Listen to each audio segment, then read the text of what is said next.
Phase 1, structure and meaning. This is about cognitive and cultural frameworks. We'll kick off with structuralism, focusing on the human mind. This is the question from 2024. How did Lévi-Strauss analyze the Tsimshian myth of Asdiwal? Sounds complex. It can seem that way, but the core idea of structuralism is actually kind of straightforward. Lévi-Strauss believed that all human minds, basically everywhere, use the same fundamental building blocks to think. Okay. And he thought you could see these blocks revealed in cultural things like myths. So he looked for universal, often unconscious, binary oppositions, things like life-death, nature-culture. So pairs of opposites that structure how we think. Exactly. And he used the Tsimshian myth of Asdiwal. It's about a hunter's journeys as a case study. He wasn't that interested in the surface story, the plot. You mentioned decoding it earlier. Yeah. He was digging deeper to find the underlying structure. He showed how the myth constantly presents contradictions, like between different social rules or geographical places, and then tries to symbolically resolve them. Can you give an example from the Asdiwal myth, one of those oppositions? Sure. A key one is nature versus culture. Asdiwal, the hero, he's often successful out in the wild, hunting, that's nature, but he struggles when he tries to fit into settled society marriage rules. That's culture. Ah, I see. The myth also plays with geographical oppositions like upper world versus lower world, and social ones like your kin versus outsiders, or different rules about who you should marry. And that's where his 4 levels of analysis come in. Geographical, economic, sociological, cosmological. That's right. He layered these analyses to show, he believed, that myths aren't just fanciful stories. They are logical tools. Logical tools, how so? Well, they allow societies to grapple with real-world paradoxes, conflicts that maybe can't be easily solved in everyday life, like clashes between different kinship systems, say matrilineal versus patrilineal inheritance. The myth provides a space to think through those tensions. Fascinating. But controversial, right? Oh, definitely.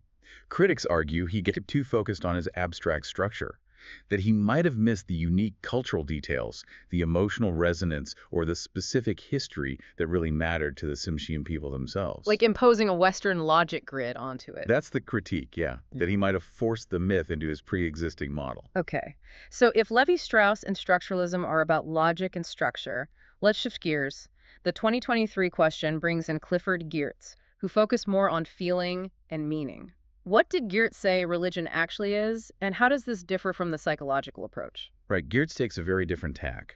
For him, religion isn't primarily about logical structure, it's a cultural system, specifically a system of symbols. Symbols that do what? Symbols that establish, in his words, powerful, pervasive, and long-lasting moods and motivations in people.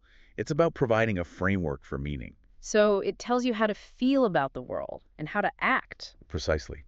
It shapes your whole reality. Geertz said religion integrates a worldview that's your concept of how the universe is ordered, what's real with an ethos, which is your moral compass, how you should live.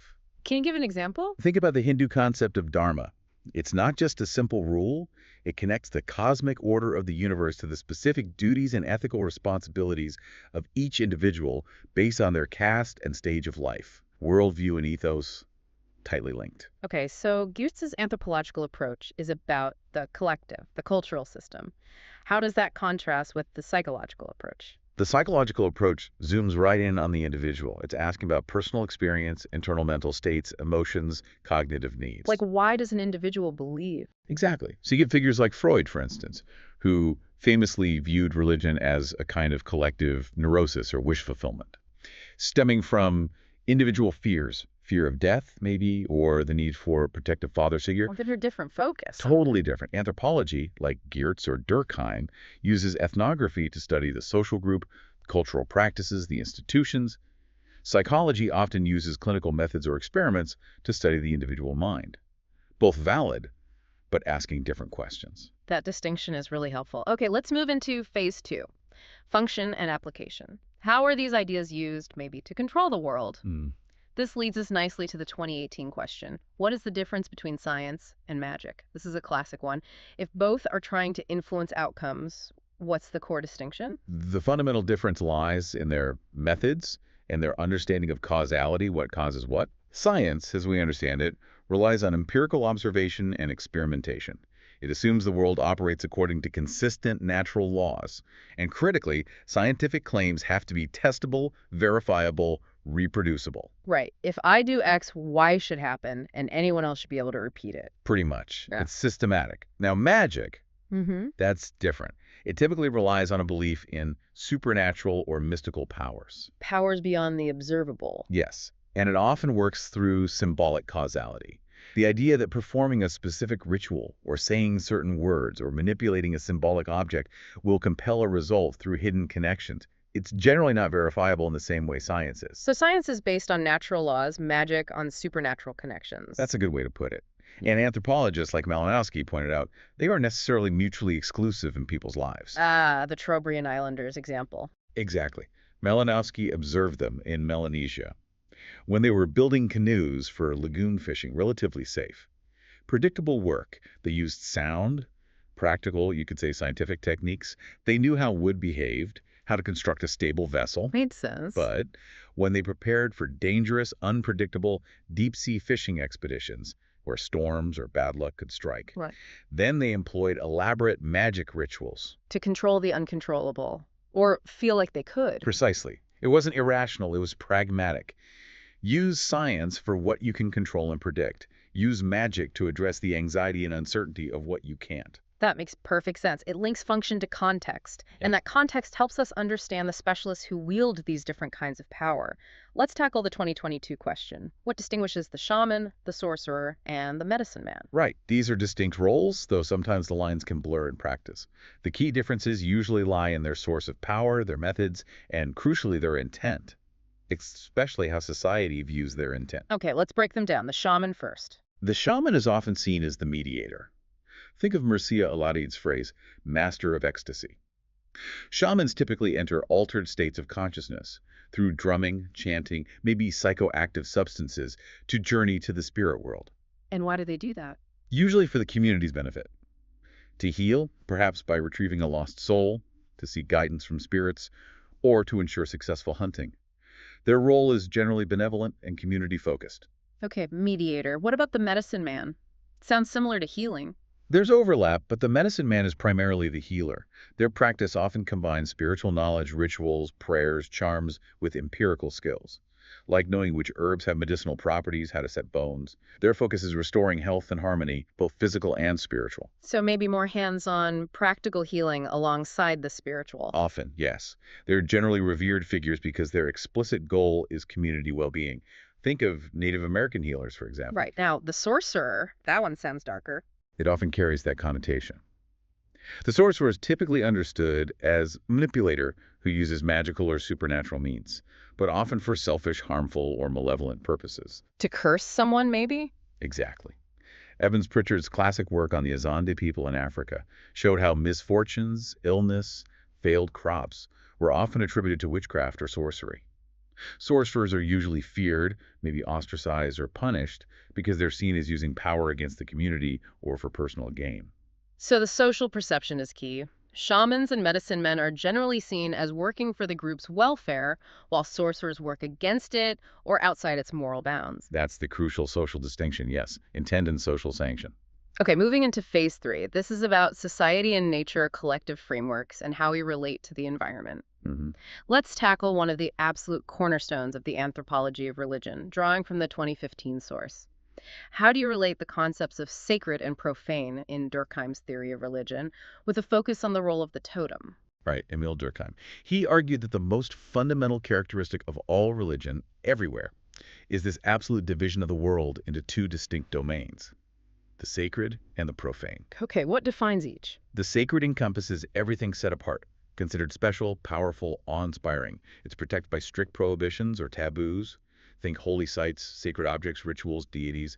The profane is, well, everything else. The ordinary, mundane, everyday world of work, utility, routine. And these two must be kept separate. Absolutely separate. Durkheim believed that maintaining this boundary is essential for religious life. Any unauthorized mixing pollutes the sacred. And how does the totem fit into this? The totem is the prime example for Durkheim, especially in what he considered elementary forms of religion, like among Australian Aboriginal groups. The totem, often an animal or plant species, serves as the sacred emblem of a particular clan. It represents the clan. Yes, but here's Durkheim's radical insight.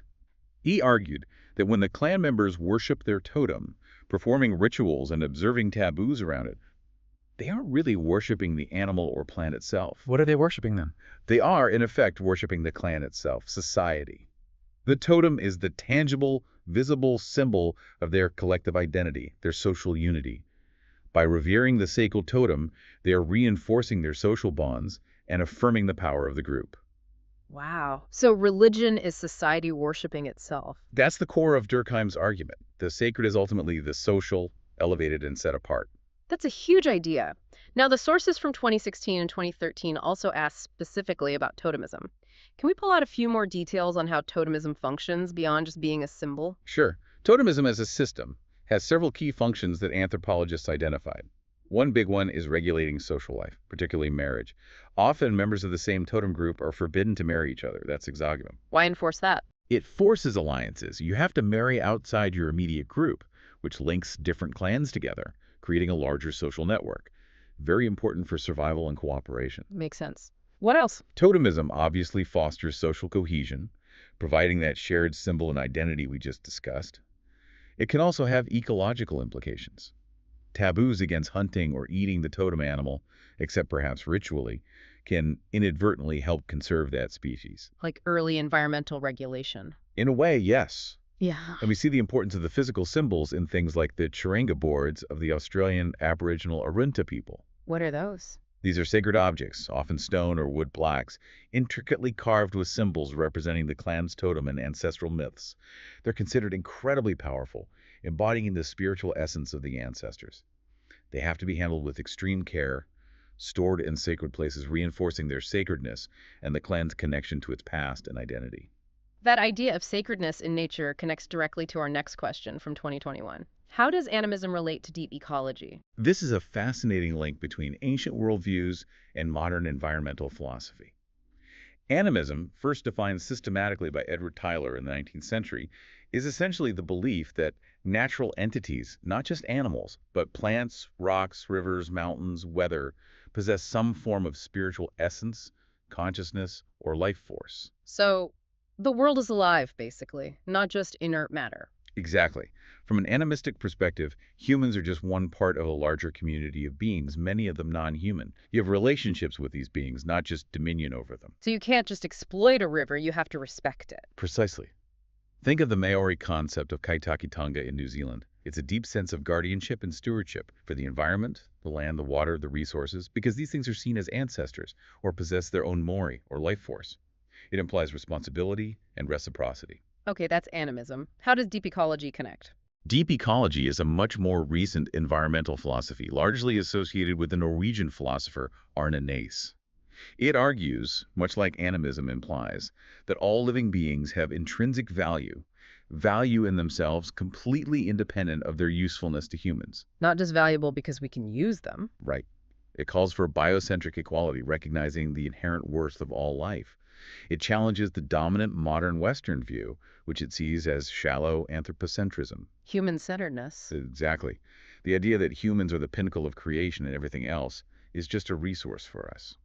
Both animism in its worldview and deep ecology as a philosophy fundamentally reject that anthropocentrism. They advocate for an ethic of respect, interconnectedness, and humility towards the non-human world. It's amazing how an ancient belief system resonates so strongly with a modern environmental movement. It really is. It suggests these ideas about respecting nature aren't just New Age concepts. They might be deeply rooted in human ways of seeing the world. Okay, phase 4. Synthesis. We need to pull together the broader theoretical toolkits.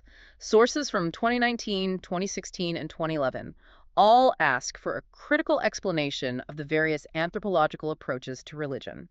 Let's quickly recap the main schools. Okay, we've touched on most of these, but let's lay them out clearly. There are roughly 4 major theoretical umbrellas anthropologists have used. Let's start with the oldest one, the one that put religion on a timeline. That's the evolutionary approach, associated with figures like Tylor and Fraser. They propose that religion evolved through fixed stages, often starting with animism, moving through polytheism, and culminating in monotheism, with science potentially replacing religion eventually. But it had problems. Big problems. It was heavily criticized for being ethnocentric, Yeah. basically assuming 19th century European society was the pinnacle and judging other cultures as primitive or less evolved. And the proposed stages didn't really hold up to scrutiny across cultures. Okay, approach number 2. What does religion do? That's the functional approach. Think Durkheim, Malinowski, Radcliffe, Brown. This perspective asks about the function of religion in society and for the individual. Does it create social solidarity? Does it reinforce moral codes? Does it help people cope with death, suffering, uncertainty? So, focusing on its practical effects. Yes. Durkheim emphasized social cohesion. Malinowski focused on psychological comfort, reducing anxiety. It's about maintaining stability. Then there's the approach focused on power and inequality. Right, the Marxist approach. Karl Marx famously called religion the opium of the masses. From this perspective, religion is primarily an ideology that serves the interests of the ruling class. How so?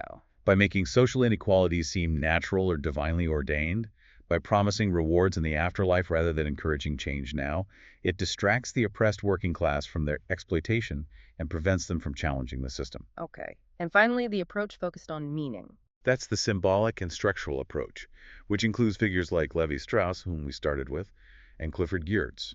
This school sees religion primarily as a system of symbols, myths, and rituals that shape how people understand the world, communicate meaning, and organize their thoughts and experiences. Lévi-Strauss looking for deep structures, Geertz for cultural meaning systems. Exactly. It's about how religion provides a model of reality and a model for living in it.